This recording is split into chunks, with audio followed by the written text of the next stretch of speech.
akong pinsan. Namatay siya, binaril siya sa war on drugs ni Duterte.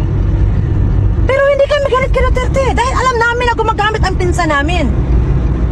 Winarningan na, pinapasurinder na, pero anong ginawa? Sige pa rin, hit pa rin. Masisisi mo ba yun si Duterte? Mahal niya Pilipinas eh. Mahal niya. Kaya siya nasa kalagayan niya ngayon na ganyan. Dahil mahal niya ang Pilipinas. Ako sa totoo lang, may mga kapatid talaga akong mga drug addict. Ilang beses nang nakulong. Grabe. Sa totoo lang, yung lupa namin bininta para mapiansahan siya sa kulungan. After 3 months, nakalabas siya. Nabinta yung lupa namin. Pagkalabas niya, after 6 months, nakulong ulit siya. Ilang beses siyang nakulong.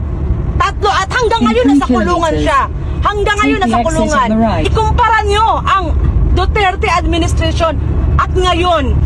Nandyan si Duterte ngayon sa sitwasyon niya dahil sa ating mga Pilipino. Winarningan na kayo, may tukhang, mag-surrender kayo.